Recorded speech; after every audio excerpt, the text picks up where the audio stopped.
ಬೆಳಿಗ್ಗೆ ಬೆಳಿಗ್ಗೆ ಮಕ್ಕಳಿಗೆ ಏನು ಟಿಫಿನ್‌ಗೆ ಮಾಡ್ಬೋದು ಅಂತ ಆಲೋಚನೆ ಮಾಡ್ತಿದ್ದೀರಾ? ಇನ್ನು ಆ ಆಲೋಚನೆಯನ್ನ ಬಿಟ್ಬಿಡಿ. ನೋಡಿ ಎಷ್ಟು ಚೆನ್ನಾಗಿದೆ. ಎಗ್ ರೈಸನ್ನ ಆರಾಮಾಗಿ ನಿಮ್ಗೆ 10 ನಿಮಿಷದಲ್ಲಿ ಮಾಡ್ಕೋಬೋದು. ಹಾಗಾದ್ರೆ ತಡ ಯಾಕೆ? Hi friends! ಎಲ್ರಿಗೂ ಮಲ್ಲಿಗೆ ಮಾರ್ಟ್ ಚಾನಲ್‌ಗೆ ಸ್ವಾಗತ. ಇವತ್ತು ನಾನು ತುಂಬಾ ಸುಲಭವಾಗಿ ಎಗ್ ರೈಸ್ ಹೇಗ್ ಮಾಡೋದು ಅಂತ ತೋರಿಸ್ಕೊಡ್ತಾ ಇದ್ದೇನೆ. ಇದನ್ನ ಟಿಫಿನ್ ಬಾಕ್ಸ್ ರೆಸಿಪಿ ಅಂತ ಕೂಡ ಕರಿಬೋದು. ಅಥವಾ ನಿಮ್ಗೆ ಮಧ್ಯಾಹ್ನ ಏನಾದ್ರೂ ಡಿಫ್ರೆಂಟ್ ಆಗಿರ್ಬೇಕು ಅಂತ ಹೇಳ್ದಾಗ ಮಾಡ್ಬೋದಾದ ರೆಸಿಪಿ ಅಂತ ಕೂಡ ತಿಳ್ಕೋಬಹುದು. ಹಾಗಾದ್ರೆ ಈಗ ಹೇಗ್ ಮಾಡೋದು ಅಂತ ನೋಡ್ಕೊಂಬರೋಣ ಬನ್ನಿ. ಅದಕ್ಕಿಂತ ಮೊದಲು ನನ್ನ ಚಾನಲ್ ಅನ್ನ ಹೊಸದಾಗಿ ನೋಡ್ತಿರೋರು ಪ್ಲೀಸ್ ಸಬ್ಸ್ಕ್ರೈಬ್ ಮಾಡಿ. ಮೊದಲಿಗೆ ಒಂದು ಬಾಣಲೆ ತಕೊಳ್ಳಿ. ಅದಕ್ಕೆ ಒಂದೆರಡು ಸ್ಪೂನಷ್ಟು ಎಣ್ಣೆ ಹಾಕೊಳ್ಳಿ. ತುಪ್ಪ ಕೂಡ ಹಾಕ್ಬೋದು. ಹಾಗೆ ನೋಡಿ ಇಲ್ಲಿ ಎಲ್ಲ ಗರಂ ಮಸಾಲೆಯನ್ನ ಹಾಕೊಂಡಿದ್ದೆ ನಾನು. ಚಕ್ಕೆ, ಲವಂಗ, ಏಲಕ್ಕಿ ಎಲ್ಲವನ್ನ ಹಾಕಿದ್ದೇನೆ. ಹಾಗೆ ಒಂದು 7ರಿಂದ 8 ಎಸಳು ಬೆಳ್ಳುಳ್ಳಿಯನ್ನ ಚಿಕ್ಕದಾಗಿ ಕಟ್ ಮಾಡ್ಕೊಂಡಿದ್ದೇನೆ.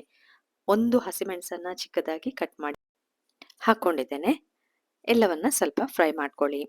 ನಂತರ ಇಲ್ಲಿ ಒಂದು ಗಡ್ಡೆ ಈರುಳ್ಳಿಯನ್ನ ಉದ್ದುದ್ದಕ್ಕೆ ಕಟ್ ಮಾಡಿ ಹಾಕಿದ್ದೇನೆ. ಅದು ಕೂಡ ನಿಮ್ಗೆ ಹೇಗ್ ಬೇಕೋ ಆ ತರ ಕಟ್ ಮಾಡ್ಕೋಬಹುದು. ಅಂದ್ರೆ ಚಿಕ್ಕದಾಗಿ ಕೂಡ ಕಟ್ ಮಾಡ್ಬೋದು. ಈಗ ಎಲ್ಲವನ್ನ ಸ್ವಲ್ಪ ಫ್ರೈ ಮಾಡ್ಕೊಳ್ಬೇಕು. ಈರುಳ್ಳಿ ಎಲ್ಲ ಟ್ರಾನ್ಸ್ಪರೆಂಟ್ ಆಗ್ಬೇಕು, ಕೆಂಪಗಾಗ್ಬೇಕಂತ ಇಲ್ಲ. ಹಾಗೆ ಎಲ್ಲವೂ ಫ್ರೈ ಆಗ್ಬೇಕು. ಒಳ್ಳೆ ಪರಿಮಳ ಬರುವವರೆಗೆ ಇದನ್ನ ಫ್ರೈ ಮಾಡ್ಕೊಳ್ಳಿ. ಈಗ ನೋಡಿ ಫ್ರೈ ಆಗಿದೆ ಒಳ್ಳೆ. ಈ ರೆಸಿಪಿಯನ್ನ ನೀವು ಬೆಳಿಗ್ಗೆ ಲೇಟ್ ಆಗಿ ಎದ್ರೆ ಕೂಡ ಮಾಡ್ಕೋಬಹುದು. ಎಗ್ ಪ್ರಿಯರ್ ಎಲ್ಲ ಅಂದ್ರೆ ಎಗ್ ಲವರ್ಸ್ ಇದ್ರೆ ಇದನ್ನ ಇಷ್ಟಪಡ್ತಾರೆ.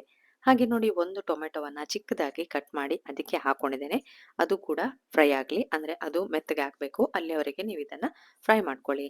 ಈಗ ಫ್ರೈ ಆಗಿದೆ. ಇದಕ್ಕೆ ನಾನು 1 ಸ್ಪೂನಷ್ಟು ಕೆಂಪು ಮೆಣಸಿನ ಪುಡಿ, ಒಂದು ಅರ್ಧ ಸ್ಪೂನಷ್ಟು ಅರಿಶಿನ ಪುಡಿ, ಹಾಗೆ ರುಚಿಗೆ ಎಷ್ಟು ಬೇಕೋ ಅಷ್ಟು ಉಪ್ಪನ್ನು ಕೂಡ ಹಾಕಿ ಎಲ್ಲವನ್ನ ಮಿಕ್ಸ್ ಮಾಡ್ತಾ ಇದ್ದೇನೆ.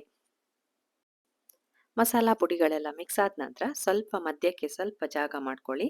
ಅಂದ್ರೆ ಬಾಣಲೆಯಲ್ಲಿ ಸ್ವಲ್ಪ ಜಾಗ ಮಾಡ್ಕೊಂಡ ನಂತರ ಇದಕ್ಕೆ ಸ್ವಲ್ಪ ಎಣ್ಣೆಯನ್ನ ಹಾಕೋಬೇಕು. ಇಲ್ಲಿ ನಾನು ಒಂದೆರಡು ಸ್ಪೂನಷ್ಟು ಆಯಿಲ್ ಹಾಕ್ತಾ ಇದ್ದೇನೆ ನೋಡಿ. ನಂತರ ನೀವು ಮೊಟ್ಟೆಯನ್ನ ಒಡೆದು ಹಾಕಿ, ನಿಮ್ಗೆ ಎಷ್ಟು ಬೇಕೋ ಅಷ್ಟು ಮೊಟ್ಟೆಯನ್ನ ಒಡೆದು ಹಾಕಬಹುದು. ಇಲ್ಲಿ ನಾನು 2 ಮೊಟ್ಟೆಯನ್ನ ಒಡೆದು ಹಾಕ್ತಾ ಇದ್ದೇನೆ. ಮೊಟ್ಟೆಯನ್ನ ಒಡೆದು ಹಾಕಿದ ಕೂಡಲೇ ಏನು ಮುಟ್ಲಿಕ್ಕೆ ಹೋಗಬೇಡಿ, ಅದನ್ನ ಹಾಗೆ ಬಿಟ್ಬಿಡಿ. ಈಗ ಇದಕ್ಕೆ ಸ್ವಲ್ಪ ಮಸಾಲೆ ಪುಡಿ ಇದ್ರೆ ಹಾಕೊಳ್ಳಿ. ಅಂದ್ರೆ ಇಲ್ಲಿ ನಾನೀಗ ಸ್ವಲ್ಪ ಪೆಪ್ಪರ್ ಪುಡಿಯನ್ನ ಉದುರಿಸ್ತಾ ಇದ್ದೇನೆ. ನಿಮ್ಗೆ ಸ್ವಲ್ಪ ಜಾಸ್ತಿ ಖಾರ ಬೇಕಂದ್ರೆ ಇನ್ನೂ ಸ್ವಲ್ಪ ಹಾಕೋಬಹುದು. ಹಾಗೆ ಸ್ವಲ್ಪ ರುಚಿಗೆ ಉಪ್ಪು ಹಾಕಿ. ಆದ್ರೆ ಅದನ್ನ ಏನು ಮುಟ್ಲಿಕ್ಕೆ ಹೋಗ್ಬೇಡಿ. ಅಂದ್ರೆ ನೀವು ಅದನ್ನ ಮುಟ್ಟಿದ್ರೆ ಕೈಯಲ್ಲಿ ಪೀಸ್ ಪೀಸ್ ಆಗಿ ಉಳಿಯುವುದಿಲ್ಲ, ಎಲ್ಲ ಪುಡಿ ಪುಡಿ ಆಗ್ತದೆ. ಹಾಗೆ ಸ್ವಲ್ಪ ಖಾರ ಬೇಕಂದ್ರೆ ಸ್ವಲ್ಪ ಕೆಂಪು ಮೆಣಸಿನ ಪುಡಿ ಕೂಡ ಉದುರಿಸಿ. ನೋಡಿ ನಾನೀಗ ಹೇಗ್ ಮಾಡ್ತಾ ಇದ್ದೇನೆ ಅಂದ್ರೆ ನನಗೆ ತುಂಡು ತುಂಡಾಗಿ ಸಿಗ್ಬೇಕು ತಿನ್ನುವಾಗ. ಅದಕ್ಕಾಗಿ ಅದನ್ನೇನು ಮುಟ್ಟದೆ ಇದನ್ನೀಗ ಮುಚ್ಚಿ ಬೇಯಿಸ್ಕೊಳ್ತಾ ಇದ್ದೇನೆ ನಾನು. ನೋಡಿ ಸ್ವಲ್ಪ ಹೊತ್ತಿದನ್ನ ಮುಚ್ಚಿ ಬೇಯಿಸ್ಕೊಳ್ಳಿ. ಅಲ್ಲಿಗೆ ಸ್ವಲ್ಪ ಗಟ್ಟಿ ಆಗ್ತದೆ. ಜೋರು ಹಸಿವೆ ಆದಾಗ ಕೂಡ ಇದನ್ನ ಮಾಡ್ಕೋಬಹುದು. ನೋಡಿ ಈಗ ನಾನು ಎಲ್ಲವನ್ನ ಸ್ವಲ್ಪ ಸ್ವಲ್ಪ ಮಗುಚಿ ಹಾಕ್ತಾ ಇದ್ದೇನೆ. ಅದನ್ನ ಮುಟ್ಟಿದ್ರೆ ಎಲ್ಲ ಹುಡಿ ಆಗ್ತದೆ. ಮತ್ತೆ ನಾವು ತಿನ್ನುವಾಗ ಏನ್ ಸಿಗೋದಿಲ್ಲ, ಅನ್ನ ಮಾತ್ರ ಸಿಗ್ತದೆ. ಅದಕ್ಕಾಗಿ ಈ ರೀತಿ ಮಾಡ್ಕೋಬೇಕು. ಈಗ ಬೆಂದಿದೆ. ಎಲ್ಲವನ್ನ ಈಗ ಮಿಕ್ಸ್ ಮಾಡ್ತಿದ್ದೇನೆ.